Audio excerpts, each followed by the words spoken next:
Hi guys, good morning. Welcome to another educational vlog. My name is Allyssa Abbas, and our topic that we will be discussing right now will all about the chapter 4, lesson 1, which will tackle regarding the requirements of ethical thinking, ethics versus feelings, and free will and practical reason. But before we start, let me introduce to you these beautiful ladies who will be with me to discuss throughout this lesson. We have Miss Maxine Colin Amasa and Miss Angelica Aton. Now, let us discuss first the requirement of ethical thinking.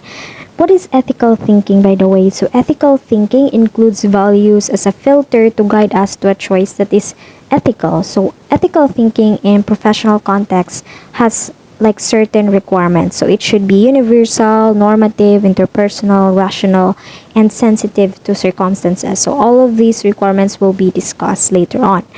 Now, first requirement is normativity. So, when you say normativity, it means that ethical reasoning should always lead to a claim how a professional should act in a certain situation.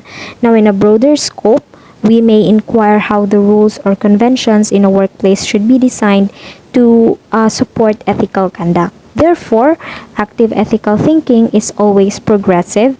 It seeks to improve current conditions and prevent problems by developing better policies and by applying preemptive measures. So an important dimension of normative ethics is justifying policies or actions.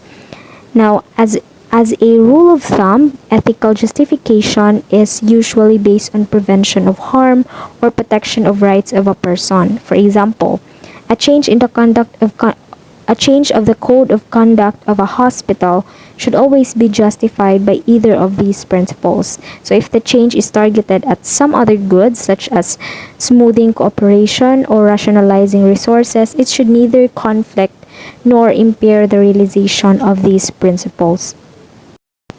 Now let's move on to interpersonality. This is the second requirement. So the object of ethical assessment is interpersonal activity, like how are one's action affecting other persons, like actions that affect only the actor herself are not ethically relevant. So instead, we can ask if, for example, self-harming is prudential.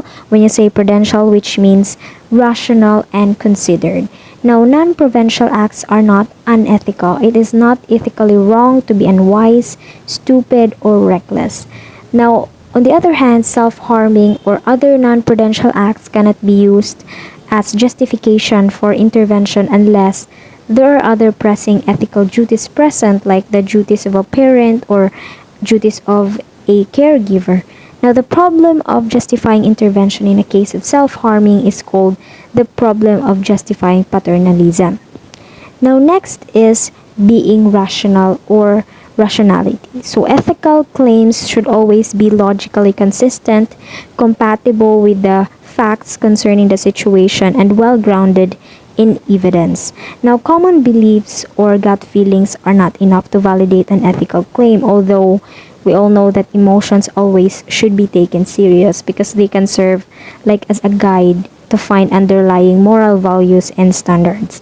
But ideally, ethical thinking is critical and constantly assesses common beliefs and justifications for actions. Next is universality and circumstances. Now, ethical rules and principles should be as universal as possible. There are no different ethics for different nations, different religions, or genders. And also, ethical claims should be designed without any necessary dependence to disputable religions or ideological beliefs because not everyone shares them. Now, the relation between universal rules and applying them according to the circumstances is a complicated question. Basically, sensitivity to circumstances means that we should not be too harsh with condemning unethical conduct in a certain situation, like where the agent is, for example, a minor or mentally disabled or under pressing conditions like self-defense or like a doctor making decisions in a lose-lose situation.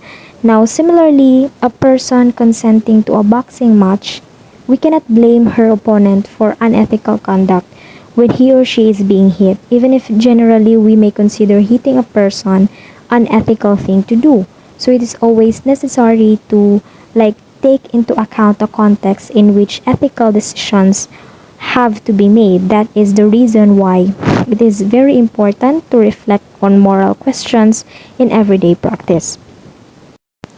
Now, next is emotions and reason. When you say reason, it is justification of something. So there is no consensus about a standard use of reason, but it is frequently used as a contrast or complementary term for faith.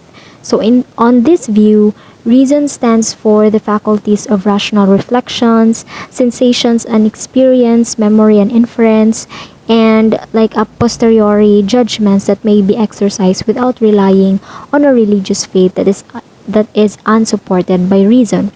Now, ethical reasoning is a type of critical thinking that uses ethical principles and frameworks. It is a process of identifying ethical issues, weighing multiple perspectives to make informed decisions.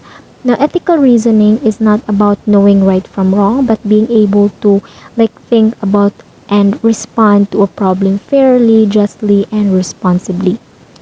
Now, on the other hand, emotions, it is the feelings that might be affected by any outside factors. So, emotions like anger, love, hatred, happiness are sometimes distinguished from reason in ethical theory and thought to be intention. So, anger, for example, involves a person condemning or feeling rage on the basis of reason. So, in religious ethics, there is debate over the voluntariness of emotions. Is a person responsible for their emotions or their relationship of emotions and actions? Maybe one can have a duty to engage in loving action, but it is more problematic to suppose that a person can have a duty to feel love as an emotion. And also the ethical status and definitions of emotions, what is the difference between love and lust. So again, that is emotion.